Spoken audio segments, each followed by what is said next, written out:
How do I know if my beat is mixed right? Whew. Young Beats Music. Oh, Beats Music. Is he first? I am number 1. 2 is not a winner. 3 is only a beginner. Hey. That's all I know. Yeah. Ascending Beats, what up, man? Cymatics, what up, man? What up? Young Busy Works Beats in the building. Definitely. Any tips on throwing a little concert? Let's see. I've never thrown a concert, to be honest. Me either. I feel like I'm about to give you some misinformation. But I will say, pre-promotion. More Jameson. Yeah, more Jameson. But yeah, you definitely want to let people know that this concert is going on. But it really depends on the temperament of your area. I would also get with people in my area that might have some influence and see if they can help spread the word too. And I would say, man, make it entertaining, bro.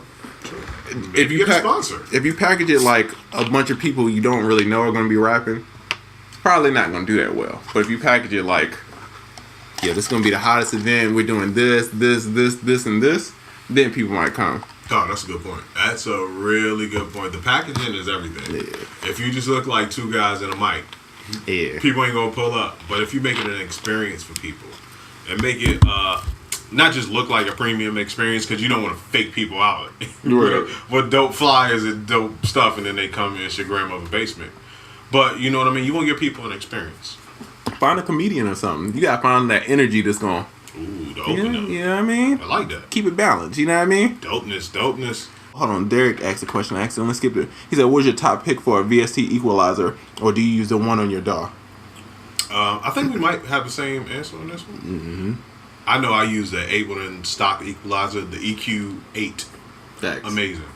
I'd be remiss if I didn't mention Fab Filter Pro Q. Oh, yeah. That Realistic, that's his go-to. He loves that, so. And, he flexes out on the thing, so. I will mention Fab Filter, too. He says, Oracle No Games kid is crazy. Gonna post some videos next week. You should post some video. I was about to say this week, but yeah, this weekend or next week. It's awesome. By the way, No Games is the latest kit. It's on SoundOracle.net, and it's also on the ProducerKit.com. Bow. Because it was made by yours truly, young Triza over here. Bow, bow. And the up and coming. Actually, they're not even up and coming. They're just like smashing popping everything. Ayo and Keys, man. It's the official Ayo and Keys kit. It's called No Games. Hey. And they just did Big and Head on Cardi B. Yes, they did Cardi B. They did To My Bed on that Chris Brown joint. Nice. Wiz Khalifa, something new. Nice. Chris Brown Jiu-Jitsu, which I co-produced. Which you co-produced, you know what I mean? True. You know what I mean? Favorite bus compressor? Glue compressor? Glue compressor is pretty good one.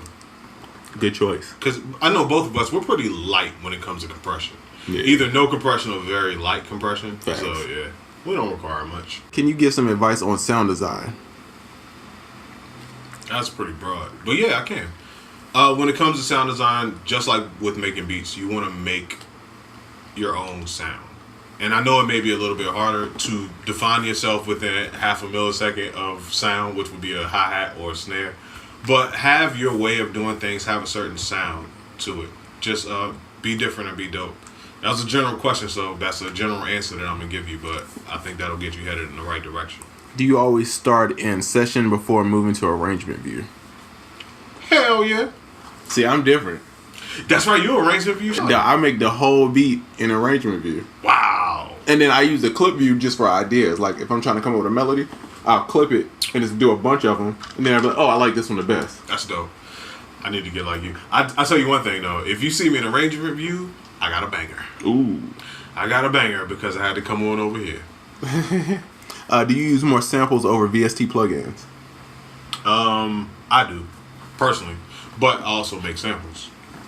He says, I want to produce a dope contemporary R&B. That's the Babyface Question.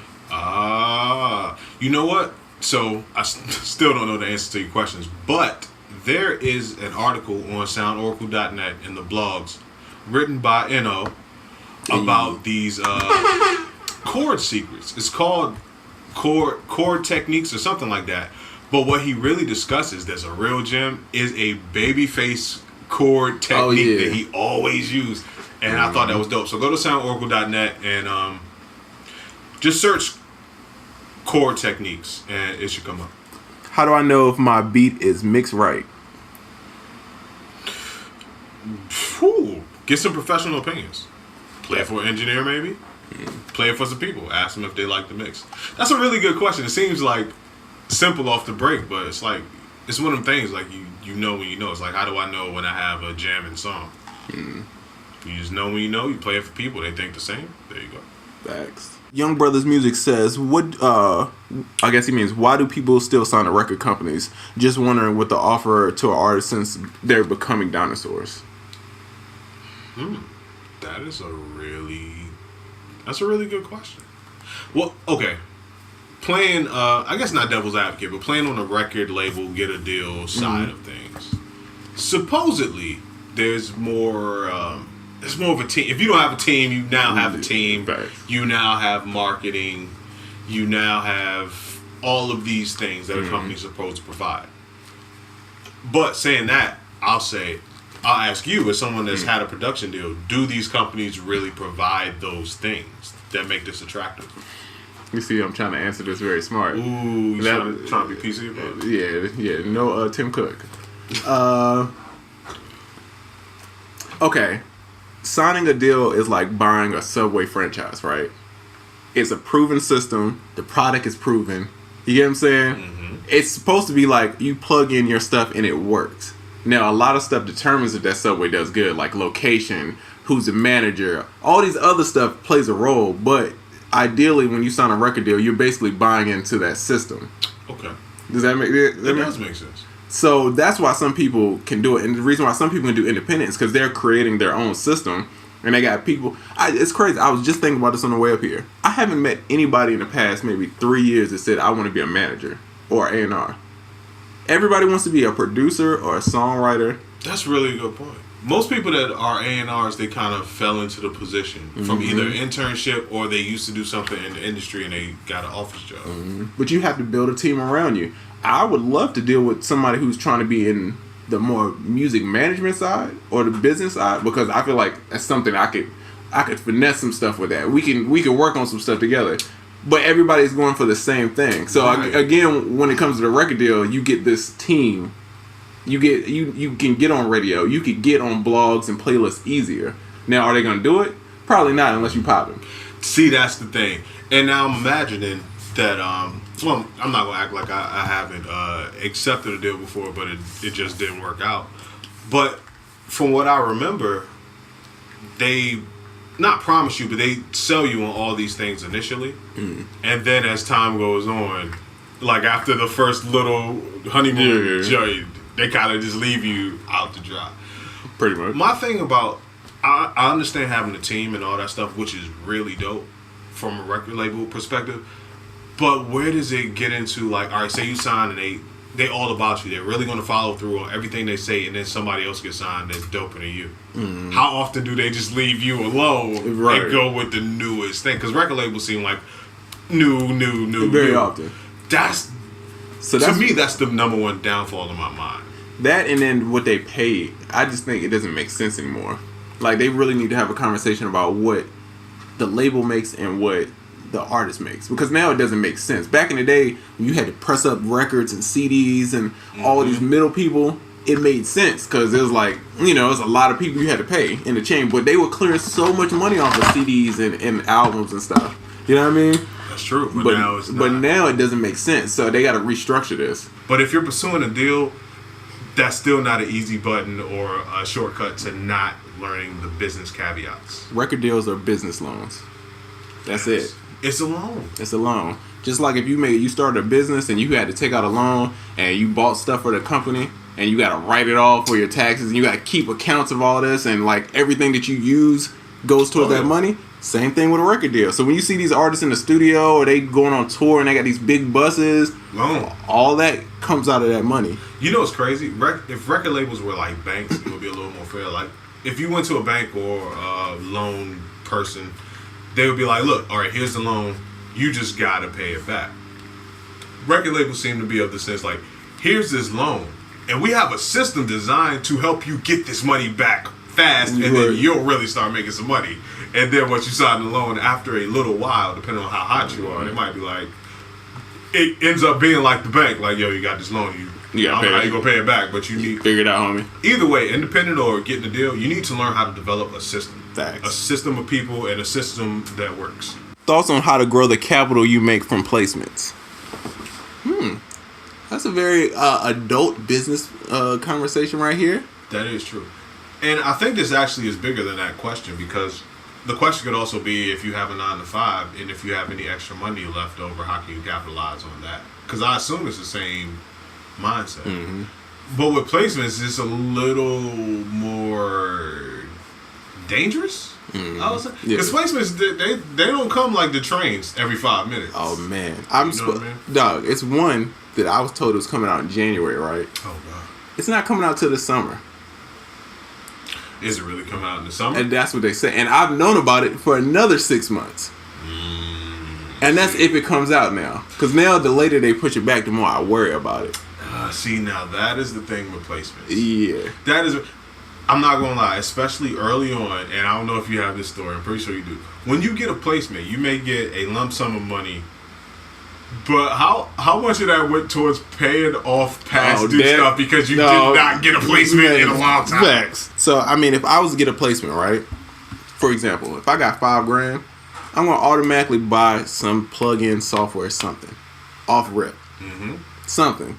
Because I want the competitive edge. I want something that you ain't got, and I want my joint to sound crispy. Nice. And I'm going to invest in some marketing for myself, and then... yeah, that's pretty much what I'm going to do. I'm investing in some products that's going to help me, some marketing, maybe some learning something that's going to teach me something that I ain't know. I feel like I should be taking notes. Damn. Yeah. This is really good. It's really good. Yeah, that's right. What I would do. Any digital distribution service recommendation? I've been researching CD Baby, TuneCore, DistroKid. Curious about your thoughts. Oh, this all Triza right here. So, I go with TuneCore. My reason for going with TuneCore is because the girl who's the head of TuneCore Atlanta used to be at ASCAP. And she was my ASCAP rep for years. So when she went to TuneCore, I went to TuneCore. Because I know her, I could call her up, I could text her and be like, yo, I need this. And it happens. So that's why I went to TuneCore. I haven't had no issues. I heard, was it DistroKid? I heard that's good. CD Baby been around for a minute. I don't know what CD Baby do. Yeah, they old school. I thought when people say CD Baby, I'm thinking they gonna send you a whole vinyl joint. Okay, to follow up, what does an A&R, artist manager, and business manager do? A&R, the old school definition of A&R is talent scout. Mm-hmm. You find new talent. Thanks. Artist manager, you're basically adult babysitter. I mean, that's real. You're helping somebody else. I mean, it sounds bad, but it's good in a way. You know what I'm saying? Like, you're helping them stay on track. Artists are artisty. We're real spacey.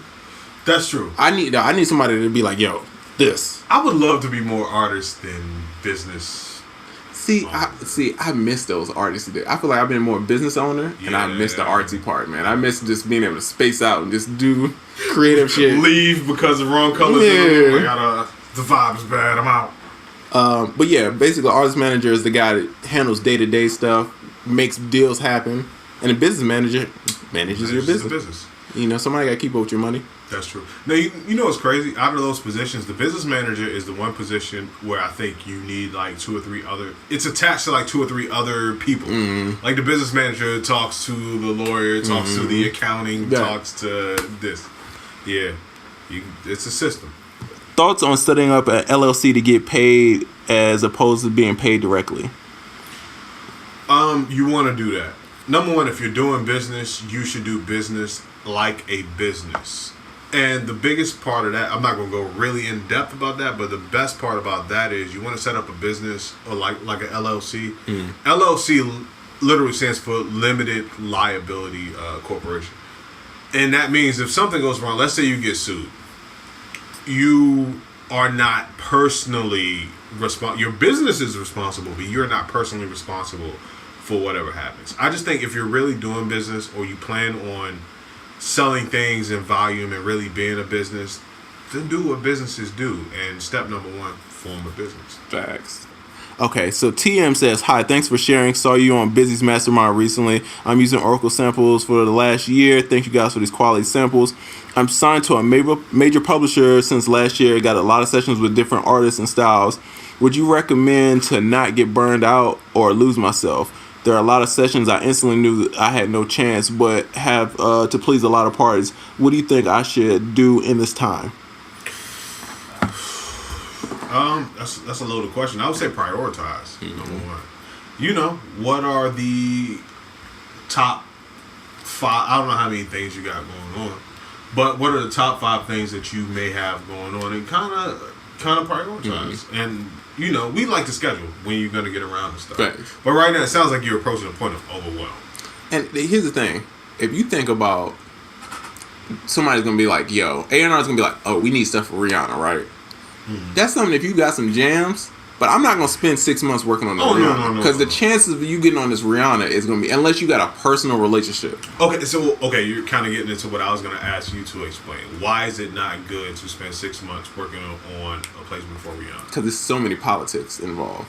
Rihanna's album is already produced before anybody even makes a record. They know this person's gonna get a joint. These people, she's working with these, she's filling them. They gonna get 5 joints in-house.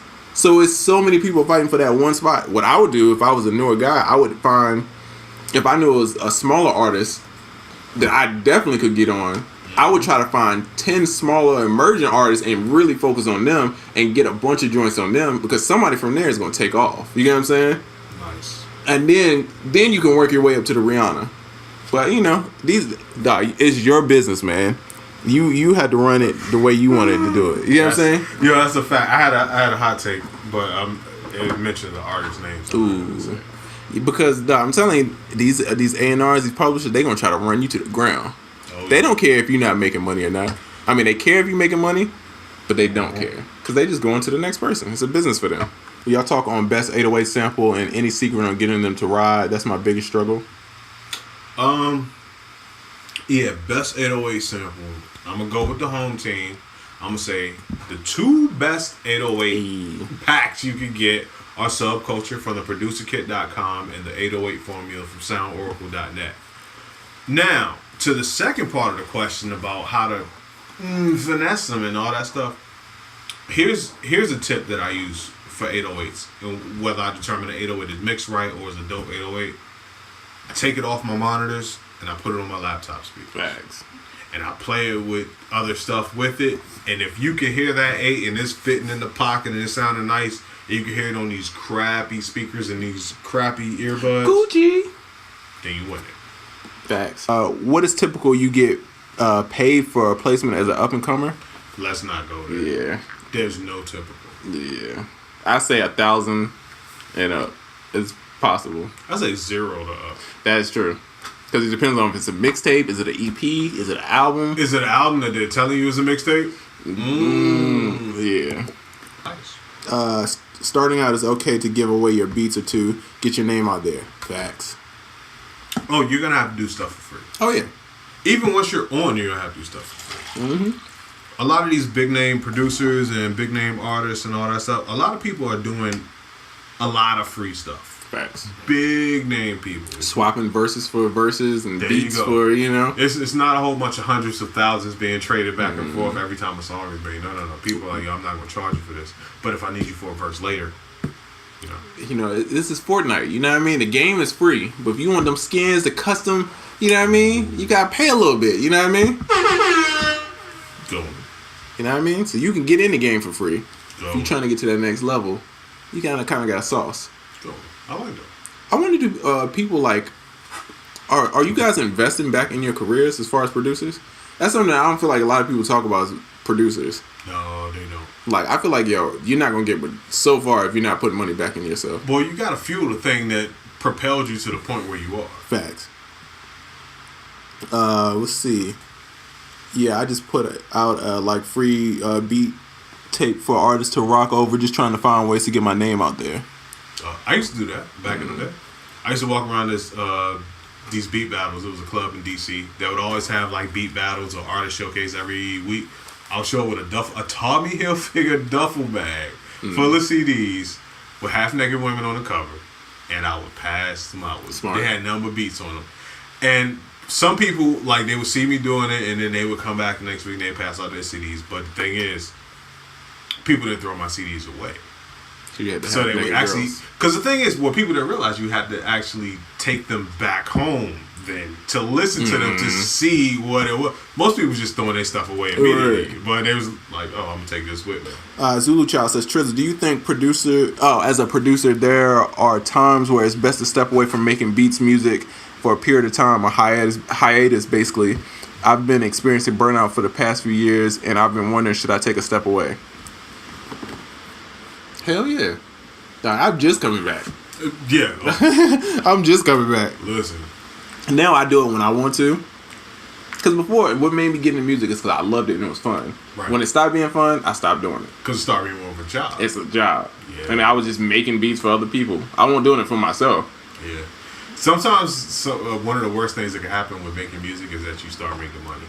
Oh, it's terrible. People don't understand that, dog. Making money from it can be fun, but imagine like you love doing something, and then you have to do it for money. It changes the whole situation, bro. You know what I'm saying? Yo, that's a fact, dog. Like, if you go, if you play Fortnite. No, that's a terrible example. I don't have a good example to move on. I say, like, the reason why I'm glad that my business doesn't revolve just around making beats is because then I could do it I could turn down the stuff I want to turn down, and I can take the stuff I want to, and I'm not tied to just doing it. Sometimes when you're tied to doing this for beats for money, you're gonna compromise yourself. Right. You know what I'm saying? Well, that's kind of where I was going. You fall out of love with it. Because once it was something that made you feel good, it's something that you did to get away from usually the stresses of having to make money or whatever your job is, and now it becomes that. Facts. You're like, wow, the one thing I love is now the thing that I hate. Facts. Cymatic says, can you go a little further into details on advertising and what platforms? So yeah, man, we do Facebook ads, we do IG Instagram, ads. yeah. I'm getting into YouTube ads. Yeah. But with ads, again, it's one of the things. It's real easy to burn through money. If you don't know what you're doing, Facts. it's super easy. We got help. You know what I'm saying? We were taught. It's like when we talk about consultations, again. That's what consultations are very good for. Yeah, we were taught. This is, and it's still, even after we were taught, it still took trial and error. Yeah. We still don't have it down. No. But we're learning. Yeah. And we're cool with, like, yeah, if we lose $200 this week, that's cool. Yeah, but before, just throwing money out the window. Like, ugh. And then even, too, like, influencer ads, like, getting other people to shout your stuff out, getting on these blogs, all this stuff takes money, man. It does. Yep. Everything. Young Diego Ave. Hey! What up, man? What up, pimp? What's the word? Why grind my you? Oracle, what up? He said, Oracle, what up? What up, bro? Shit's fucking up. Yeah, it's messing up. I just wanted to get it, talk about Young 42, Young Sway Lee, Ray Shrum. Hey. Man, good vibes. Good month. Hey, man, you got that, what is it, the Zach and Cody joint? Yeah. Yeah, within like a week of itself. It's crazy. Hey, Young Platinum Shawty. Yo, that's super dope. So, can you share any insights as to how you got that, or advice that you can give producers looking to do the same thing? Well, both of those placements had nothing to do with how dope the beats were. To be honest with you, it's just a relationship that I knew somebody in the camp really well, and I'm like, yo, let's just cook up. I made beats with them, and they placed the record. As simple as that. So it's really all relationships, man. Facts. Nothing to do with how dope the beats were. Wow. But they were dope, though. They were dope. Come on, man. Placement boys. No, I mean, that's just, I'm saying though, like a lot of the other tracks, like beats are just beats, bro. There's so much talent, it doesn't matter anymore about how dope you are. Everybody's dope. It's just finding the right people, building real relationships with people. Like how I got with Triza and with you guys, like these kind of relationships take you a long way. Facts. Yo, that's a fact. We always talk about relationships, and people. It seems like no matter how much we say that, people are always like, yo, I got the dopest beats. Like, yo, you could be dope all you want, but if you don't know nobody and nobody fuck with you, you ain't getting nowhere. Matter. Your computer's just going to get filled up with beats, and that's it. Ooh, gems. Facts. Gems. Yo. Buying hard drives for no reason. Facts. Hey, man, but shout out to you. You know what I mean? You always home team. I know you through Triza. And if there's anybody that's dope at relationships, it's you. If you are anywhere with Diego at, yo, watch how my man works the room. Diego's a mastermind with that. Amazing, son. Listen, my man will work the room. Fact. He got the placement before he left the It's spot. an art.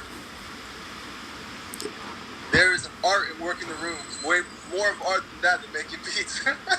Facts. Ooh. Hey.